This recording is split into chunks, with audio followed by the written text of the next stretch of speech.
Kia ora guys, and welcome to unitycookie.com. My name is Alex Telford, and today we're going to be looking into Matcaps.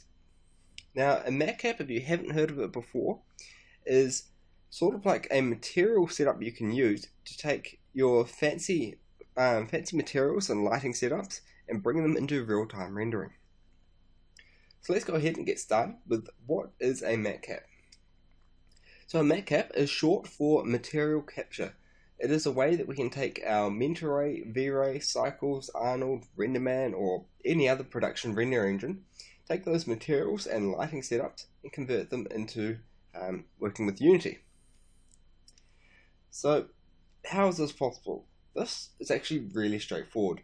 What we do is we take our complex material and assign it to a sphere with whatever lighting setup we want to use, and then we render it out to a small image. So you can see this small matcap I have on the side here. This is a matcap. So matcaps are usually between 64 pixels to 256 pixels square. And as you can see, it contains all of the material and lighting information of our scene, just in this little sphere. Now this is similar to how you would see some HDR probes, which are the mirror balls that people have and they take a photo of them. This is a similar concept to that. Alright, so on its own, matcap is actually quite meaningless. What we need to do is we need to grab our matcap, we need to assign it to our object with a special matcap shader. Before we go ahead and show you how that's done, I'm going to quickly describe how a matcap works. I'm going to assume you have the basic knowledge of 3D, normals, and such like that. But if none of this makes sense, feel free to drop a comment and I'll do my best to help describe it for you. Alright, so I'm not going to bore you with all the maths, but for now, what we're going to say is a material normally works by taking the position and rotation of a light, as you can see up here on the right, and using it to light the surface based on the surface normals.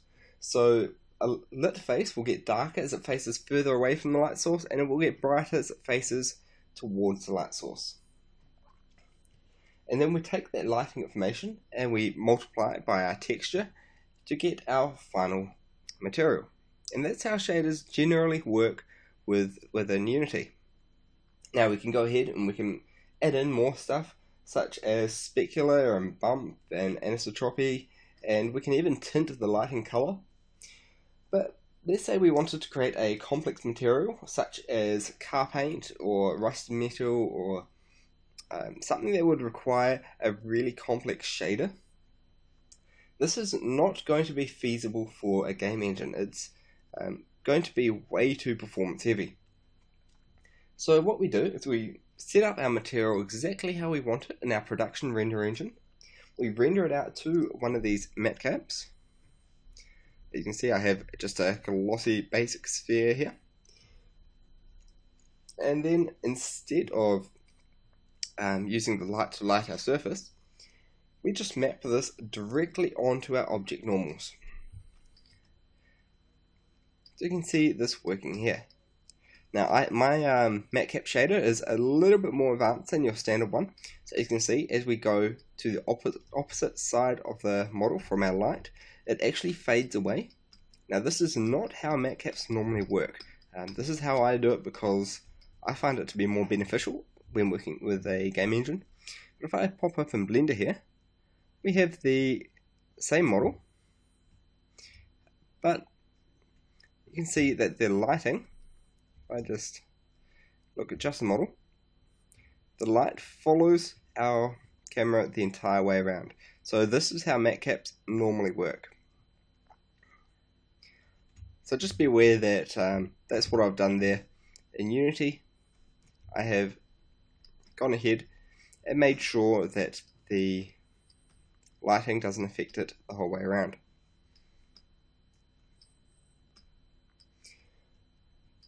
Alright, so that's the basics of how a matcap works. So as a quick recap, we render out our image and we assign it directly to the surface normals. So let's go ahead and take a look at our shader.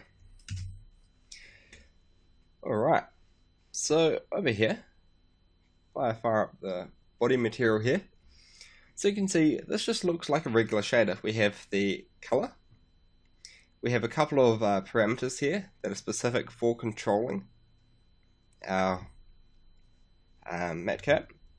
We have a diffuse and a bump map, as well as a matcap texture.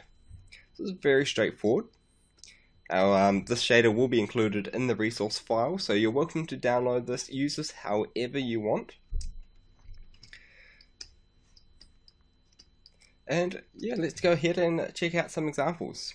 Actually, before I do that, I will just point out that I am using one JavaScript script that you might have noticed that links together my head material with my body. So I can't change these on the head, but I can change it on the body. So I'll include that JavaScript as well, which just links two materials together.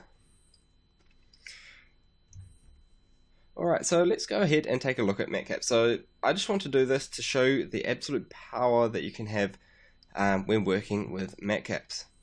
So I just select that body material, and let's go ahead and take a look at some of these. So these are, I have about 450, 500 or so matcaps that I can choose from. You can get about 300 of these from ZBrush Central. I'll put a link to that in the text version of this tutorial. I'd recommend you go ahead and check those out. There's also a whole bunch on Blender Artists as well. Alright, so you can see we can just drag and drop these different material setups and instantly get some awesome lighting. Oops. Make sure I've got that selected. And this really is the power of Matcaps. So we can just go through and decide exactly what we want.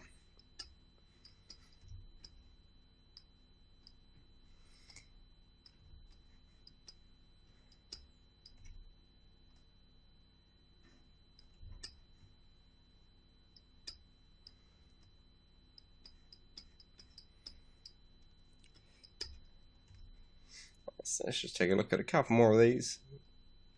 Make sure that everyone's got one happy. Here's another one that I quite like. Cartoon shader.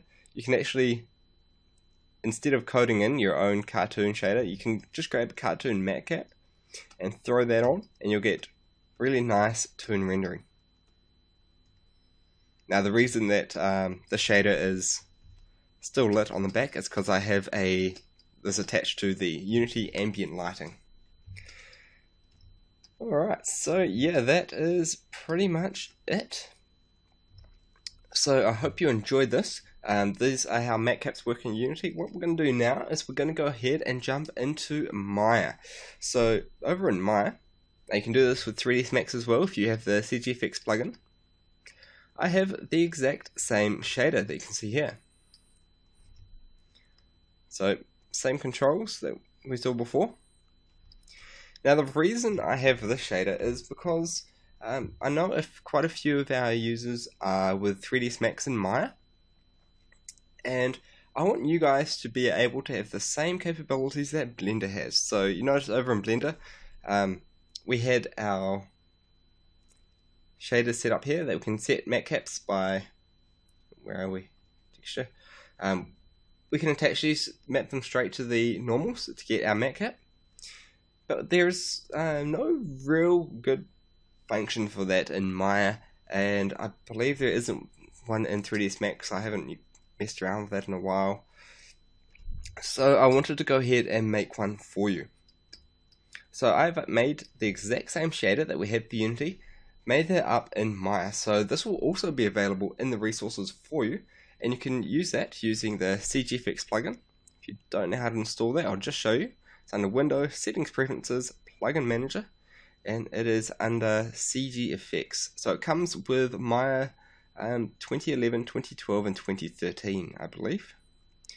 Where is it? CGFX, there we are. Now if you're using 3ds Max, I believe you have to get the plugin from, where is it? NVIDIA. NVIDIA.co.uk. They have a plugin there. Alright, so yeah, exact same shader. Just to demonstrate this, is our basic. We can go ahead and grab a different one. We get a different look. Once again, this is still mapped to our light here.